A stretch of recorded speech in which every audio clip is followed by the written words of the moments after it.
Listen, how the way a battery works is that you have a full and you have the empty, and it's the empty that calls the full. Is it not? If you know anything about the basic chemistry or electron motion, there's a potential that's full of electrons that goes towards the space that's empty, the positive pole, and goes towards the negative pole. So the negative pole is space, and the space calls fullness. So if we use that to express man and woman, or feminine principle and masculine principle, the feminine principle is empty, it's the receptacle. And the masculine principle technically is supposed to be the full. So who's calling for the fullness? Who's creating the motion? So it's the empty. If there was no empty, the full remains full. Maybe it continues to grow in its fullness, but it's not going anywhere. It has nowhere to go. So in order for the man, in a healthy exchange, there needs to be a calling. When the woman has a calling, whether it's organic, that means genuine, or it's artificially induced by a form of mental witchcraft, doesn't matter. She's calling for the masculine energy, and then he responds.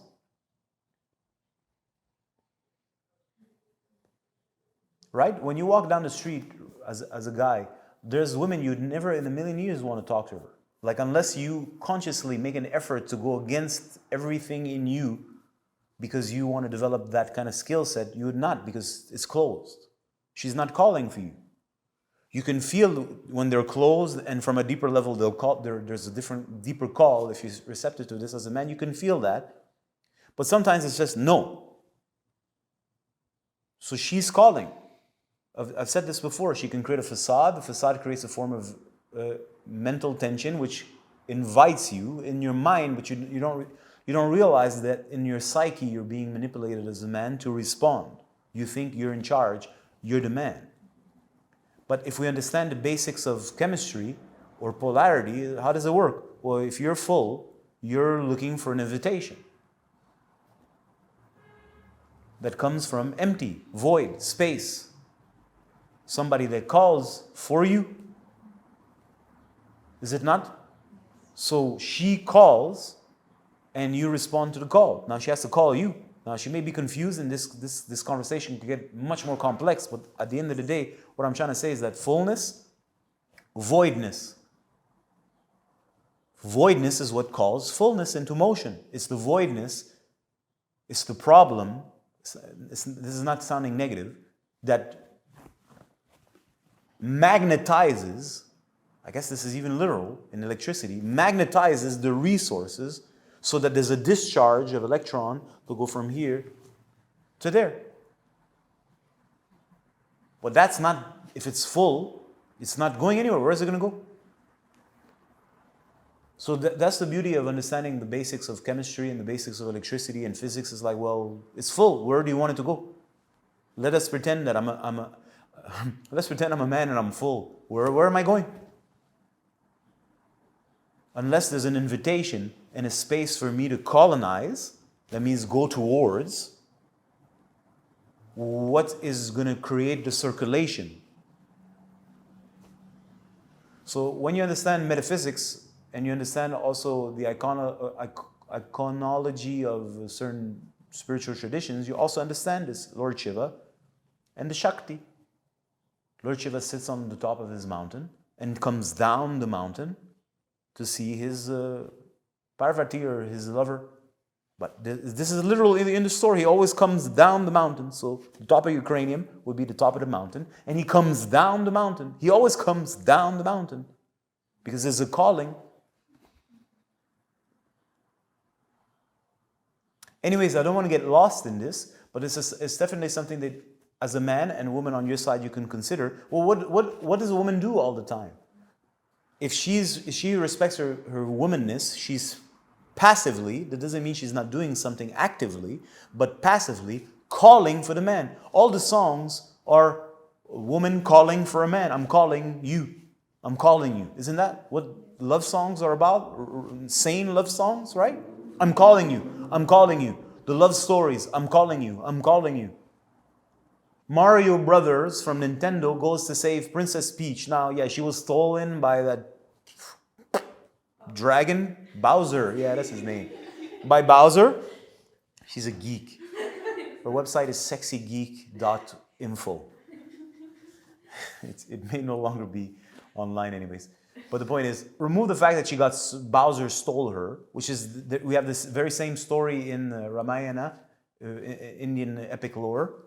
The princess gets stolen and Rama has to go save her. So she's calling. So these are, you can look at it at face value. It's a man and a woman and they have their dance. And you can also look at it from a principle point of view. Principle, masculine principle, feminine point of view. Feminine principle. One calls the other one. And the more feminine energy is in her power, that means the more it's vacuous, not a container full of holes. It means it's space. And the space is charged with, how do you describe dark space? It's absolute come and create. It's an invitation to create. That's what it is. It's not sucking at a desperation because there's a hole. It's an invitation in order to come from here to there to create life here. Let go of this and come here and make your life here. Here we're able to proliferate and give birth to. Right? So the more that space is pure, that means it's not corrupted with all kinds of nonsense and shit in the way, the more it's powerful and the more it magnetizes and calls for a masculine energy or a masculine power that it corresponds to it and corresponds to its potential. If it doesn't correspond to its potential, that infinite darkness is going to consume that little penis in a second.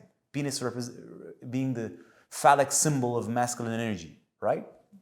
So all these games that we see in surface life, you have a small penis, these are symbols of saying it's a symbol. It ain't got nothing to do with the size of your penis, but it's like we live in a world that everything is external.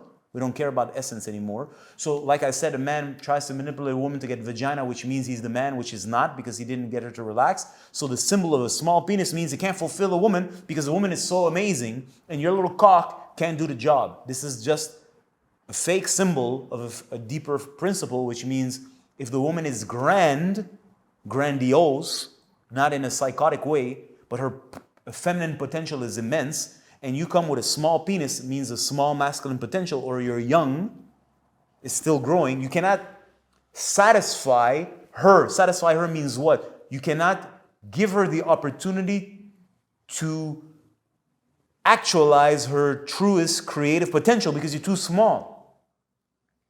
In other words, you're going to bore her because whatever you're bringing, she's small. It's like, well, I've already grown trees. I want to grow, let's say, a house, or I want to grow a city, or I want to grow an empire, or I want to grow a whole world, or right? So if you're coming with a small masculine potential, and I insist, the symbol of penis size ain't got nothing to do with that. And that's why I say it's a youthful man, because technically a young man, his sexual potency is, well, undeveloped or underdeveloped, right? So you don't know how to build the universe. So she'll swallow you. That's when a woman engulfs you. Her infinite darkness will just like, imagine you go into a room and it's a big room and all you got is a small little match. A small match is not going to light the whole room up. It doesn't have the enough heat and enough radiance, how do you say this? Radiance to fill the space. It's too small compared to the darkness. But if you come with a blowtorch, and the whole thing is like so lit up, it's like there's no empty space. That means the container is small or it's a good match or whatever. You understand what I'm trying to say? Whew, that's a lot of things weaved together nicely. Thank you. So what I was trying to say is that a woman is a feminine energy. Let's not use the word woman because that implies gender and it becomes complicated. The feminine energy, which generally is attributed to the female, a woman. I shouldn't have gone there. It's too late. Calls for a masculine energy. And the more that feminine essence knows itself, the more its calling becomes precise. It's not calling any kind of energy. It's calling a very precise kind of energy that's able to unlock or plant the proper seed that allows her to activate her truest feminine potential. Now, you'll have a bunch of people who feel uncomfortable with what I'm saying because through these basic principles, it says a lot. It implies a lot once you break it down, and some people will not feel comfortable because it will challenge their belief systems. It will challenge, it doesn't matter what. You should discover these principles for yourself. You can only do this by diving into the experience of the human body and its organic powers. When you discover those principles for yourself, you'll figure out how actual polarity functions and what are the laws, nature's laws, to make that efficient. So we don't have to debate. But I think we can understand a certain basic together without arguing unnecessarily.